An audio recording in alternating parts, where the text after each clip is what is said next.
तो मित्रों, आज के वीडियो में हम हिंदी के महत्वपूर्ण ऑब्जेक्टिव करने वाले हैं। हेलो फ्रेंड्स, आज के वीडियो में ऑब्जेक्टिव क्वेश्चंस करने वाले हैं, वो क्वेश्चंस जो 2026 में पूछा गया है।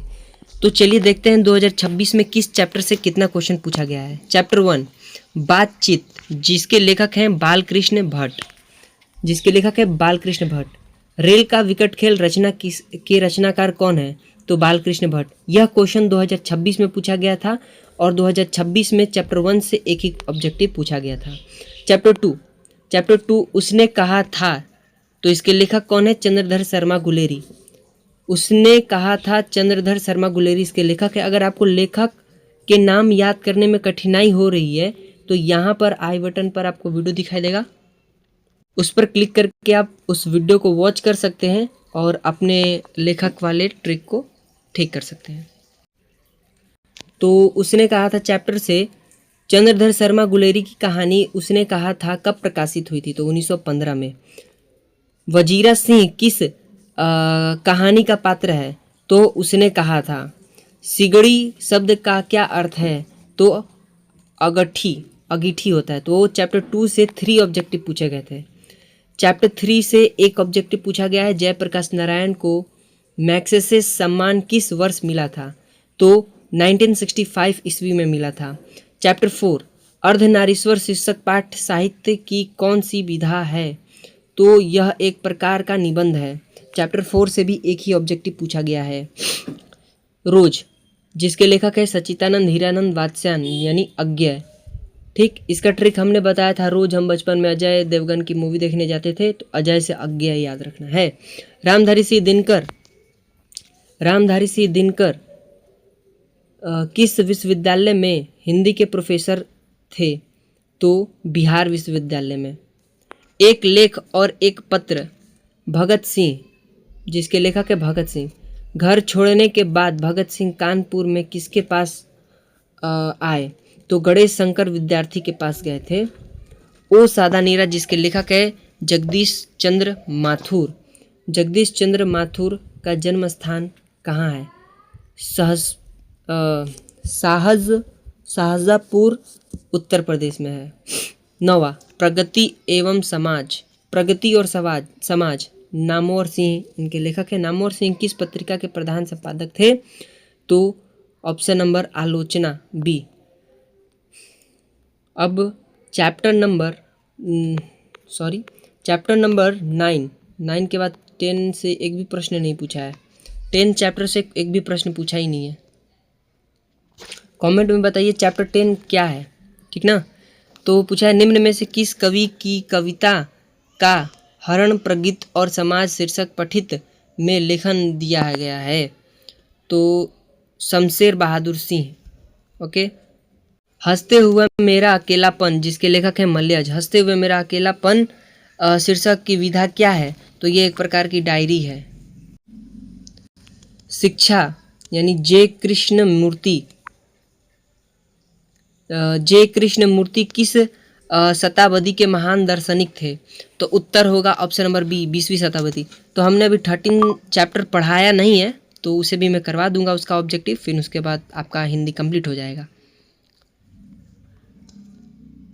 अब हम आते हैं पद यानी काव्य खंड में। कड़बड़क, जिसके लेखक है मलिक मोहम्मद जैसी। अखरावट रचना के रचनाकार कौन है? तो मलिक मोहम्मद जैसी हैं। पद्मावती कहाँ की राजकुमारी हैं? तो पद्मा कुमारी सिहल द्वीप की राजकुमारी थी। अब आता है दूसरा चैप्टर, पद जो सूरदास द्वारा लिखित है। प्रथम पद सूरदास द्वारा लिखित है और दूसरा पद हमारा तुलसीदास द्वारा लिखित है। तो सूरदास भक्ति काल की किस शाखा के कवि हैं? तो यह कृष्ण भक्ति शाखा के हैं। मृग लता भूले पंक्ति में भृंग है। भृंग शब्द का क्या अर्थ होता है? तो भौरे होते हैं, आईब्रो। पद दूसरा है, ये तीसरा है, दूसरा पद है जो कि तुलसीदास द्वारा लिखा गया है। तुलसीदास का जन्म स्थान कहाँ है? राजपुर उत्तर प्रदेश में। तुलसीदास ने प्रबंध काव्य की रचना सामान्यतः किस भाषा में की है? तो इन्होंने अवधी में की है। अब चैप्टर नंबर 4 छप्पय, जिसके द्वारा लिखा गया है नाभा दास द्वारा। तो इसका ट्रिक था छप्पर पर नाभा डांस कर रही है। पक्षपात नहीं बचपन सभी के हितिक भाषी काव्य पंक्ति में नाभा दास किस कवि के बारे में बात कर रहे हैं? तो कबीर के बारे में बात कर रहे हैं। चैप्टर नंबर 5 कवित जो भूषण द्वारा लिखा गया है। भूषण किस काल के कवि हैं? तो भूषण जी आधुनिक काल के कवि हैं। भूषण ने महाराज छत्रसाल की वीरता का बखान अपनी किस रचना में किया है? तो छत्रसाल में ही किया है, छत्रदास दशक में किया है। ठीक, अब आते हैं, इससे और भी क्वेश्चन पूछा गया है। अगर मैं देखूं तो काव्य खंड से अधिकतर क्वेश्चन पूछ रहे हैं, इसीलिए अपने काव्य खंड को थोड़ा मजबूत कर लीजिएगा। किस राजा ने भूषण को कवित भूषण की उपाधि दी थी? तो राजा रुद्र शाह ने। यो मलयज वंश पर शेर शिवराज हैं, पंक्ति में शिवराज किसके लिए प्रयुक्त हुआ है?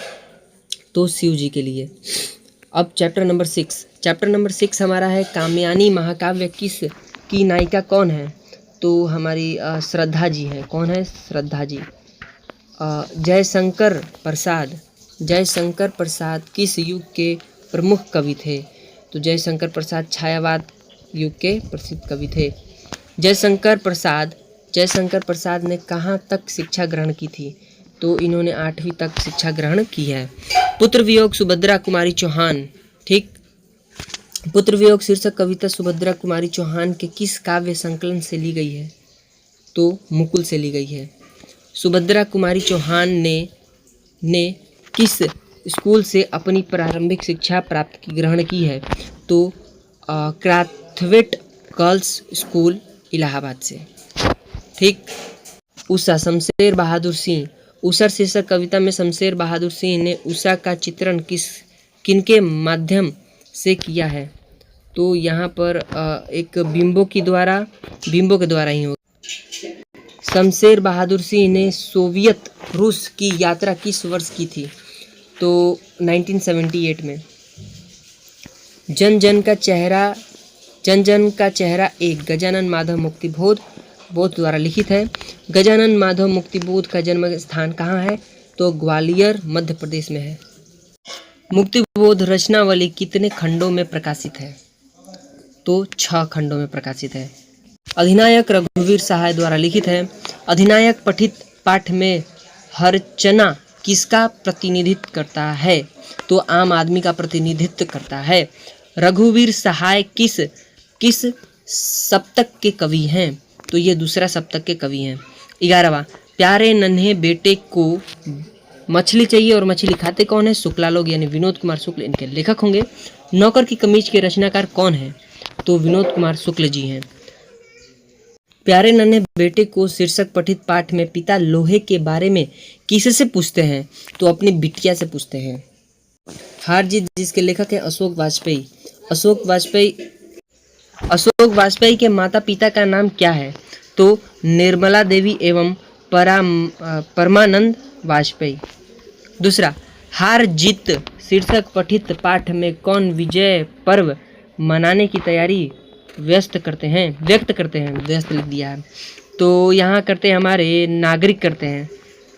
ठीक, अब आता है 13, गांव का घर ज्ञानेंद्रपति। ठीक, गांव का घर शीर्षक कविता के रचनाकार कौन है? तो ज्ञानेंद्रपति। निम्नलिखित में किसका जन्म स्थान पथरगामा झारखंड में है? तो ज्ञानेंद्र द्रपति।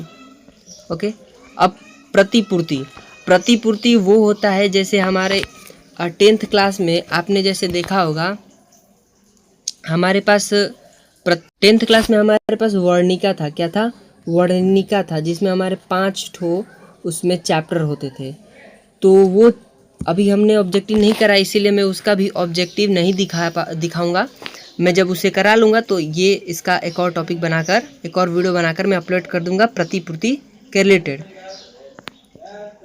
वैसे तो प्रतिपूर्ति से ज़्यादा क्वेश्चन पूछते नहीं हैं। फिर उसके बाद हमारा व्याकरण आता है, तो व्याकरण का भी मैंने अभी तैयारी और ऑब्जेक्टिव नहीं करा रखा है, इसीलिए मैं इसका भी नहीं कराऊंगा।